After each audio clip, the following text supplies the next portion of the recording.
Now I haven't tied a nymph for the channel in a while, so I thought I'd break out a classic one today from Klaus Meyer's 101 Favorite Nymphs and Wet Flies. Stick around.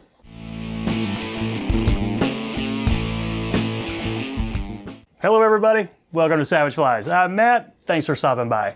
Now we've talked about Art Flick on this channel before. He is a legendary Catskill author, fisherman, fly tyer. Probably most known for his dry flies, but he does have at least one streamer that is pretty much my favorite streamer of all time, the black-nosed dace. But we're not doing that or one of his dry flies today. We're going to be doing his March Brown Nymph. Now he talks about this pattern in his most famous book, Art Flick's new Streamside Guide. If you're a fly fisherman, you might already have a copy of this. If you don't, I would encourage you to take a look. This is a 1969 version. I think this was a reprint from the 80s, but it's gone through several printings. You can still buy new copies of it out there, or you can get this paperback copy used for just a few dollars. Now, it's not really a tying book. It's more an insect book about entomology and the life cycle of mayflies. He talks about some of the stoneflies. He does have a few the patterns and the recipes in here, but again, it's mostly an insect book and a how to fish type book. So about this March Brown Nymph, the first time I tied it just a little while ago, I used pretty much the original materials that he called for in the recipe, which one of the materials was a brown embroidery thread, a single strand of this, but I thought that was just a little bit too thick. So I substituted in a vinyl D-rib, and I don't think that detracts from the pattern at all. In fact, I think it makes it look kind of cool, and who's to say that if a vinyl D-rib wasn't around in the 40s and 50s, that Art Flick wouldn't have used it himself. So this is a pretty cool standard mayfly nymph, not hard at all to tie. I think you're gonna like it. Let's give it a shot. So there it is in the vise. Art Flick's March Brown. Sizes for this, he calls for a 10 or 12, and the one you're looking at is the original materials. But I think that orange is just a little too bright, and one thing I'm going to do on this one, that rib is, it calls for an embroidery thread, but I think that was just a little bit thick, so I'm gonna go with a vinyl D-rib. So I'm changing it up just a little bit for this tie. So this is a size 10, it's 2X long nymph hook. Get that in there. And instead of that orange thread, I'm going with a rusty brown, which is a little bit orangish. But I'll lay a base down all the way to the start of the bend.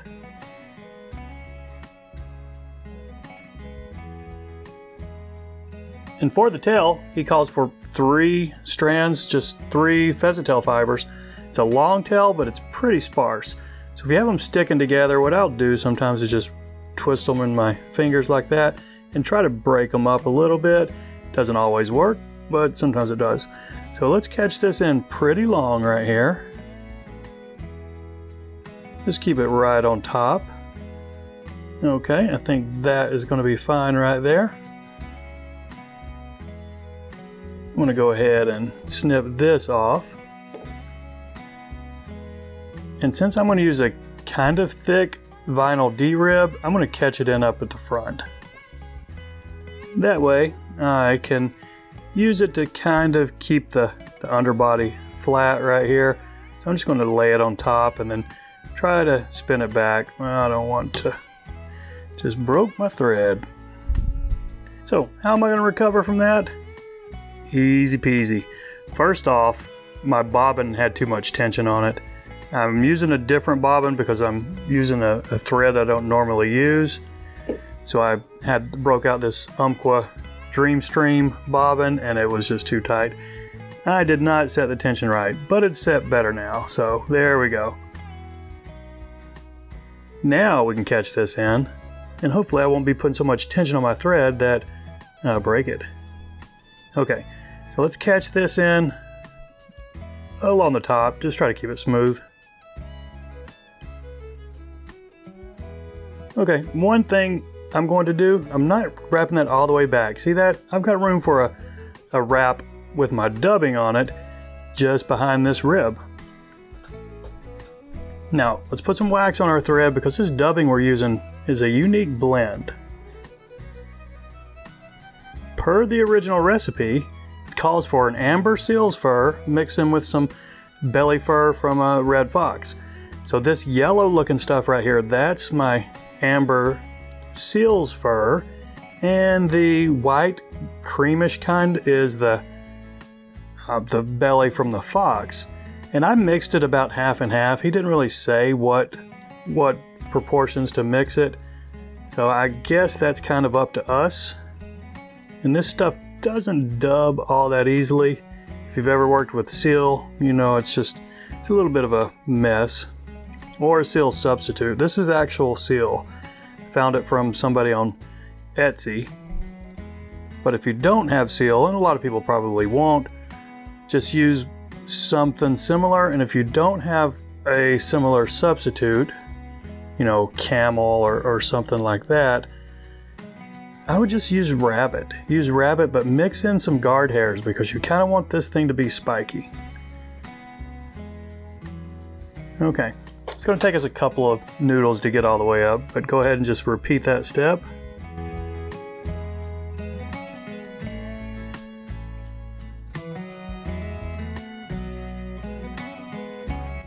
And get a little bit of taper if you can, but if you can't, don't worry about it. Because we're going to put a pretty big thorax on the front, so we'll definitely get the profile we want, even if you don't pull off a decent taper right there. I'm going to go ahead and trim some of this because this seal does get a little bit all over the place. Okay, that's going to be fine right there. Before we catch the next components on, let's go ahead and wrap this rib. We'll see how this looks with this vinyl as opposed to the embroidery thread that the original called for.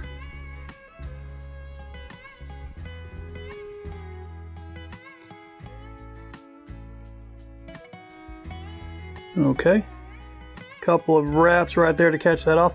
I think that's going to look pretty good, and I'm going to spend a few extra wraps. I'm going to trim this vinyl piece off up here toward the front, just trying to minimize a big step down right there. So if I could cut that at an angle, that would be perfect. Did I get it? Okay. So let's take our thread right back, and the next component is just more of that pheasant tail. This time not 3 clumps, or 3 fibers, but you know, a good 10 or 12. So this piece, here's 10 or 12 of my pheasant tail fibers. I'm just going to catch it in with the butt ends forward. So we're going to flip it over in just a minute. But before you finish wrapping, flip it over and see, is that going to be enough of a wing case? No, let's take it just a little bit farther back. Okay, I think that right there will work. And either snip those front pieces off. In this case, I'm just going to bury them and not worry about it. But before we do the rest of our dubbed thorax, let's go ahead and tie in a partridge feather. So just small partridge. This is, I think it's a Hungarian partridge. Got a little bit of that gray and brown on it. And what I'm going to do, I'm going to pull a little V-notch forward right here, get a tie-in point, and I'm going to catch it in with the tip going forward, just right on top. There we go. There's many ways you can do, you know, partridge legs on nymphs, but I think this might be just the easiest, and it's going to look pretty good. So let's snip that excess off right there. Keep this back out of the way. Now let's put some wax on our thread and then a little bit more of this dubbing.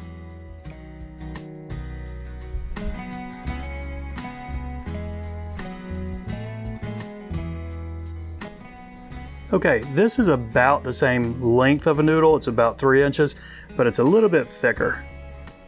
So I want kind of a thicker thorax, like we do with a lot of nymphs. It's going to give you that profile that we want right here. Okay, and we're gonna have some trimming. That's pretty fuzzy looking. All right, now fold your legs over. So these guys right here, and we're gonna have to trim it because there's too many on here. Probably should have done that before, but yeah, we'll be fine. Just go ahead and trim some of these off, or pluck them out is what I'm doing actually. Until you have just the number of legs you want, and I think right there is about what we want. So I'm going to pull these back and catch this in right on top. Take my thread back a little bit so that when I catch this Wingcase off, it'll be right where I want it. So those legs are looking okay. Let's pull this over right here. And it's going to push our legs out to the side. That's what we want. Just going to try to lay these flat right here. This pheasant tail wing case. Put a couple of tight wraps. Check it. Okay, it's a little bit crooked on me, so I'm going to see if I can adjust it. I'm not going to spend too much time on it. One yank, and if it doesn't get where I want it, I'm not going to worry about it. So I'm just going to pull this up here and then try to snip this close. See, I'm crowding my eye just a little bit, but that's fine.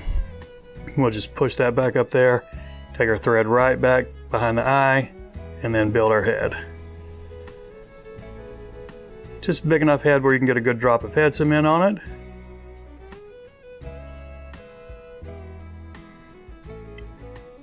Now let's whip finish it and then take a look at what we need to do for cleanup.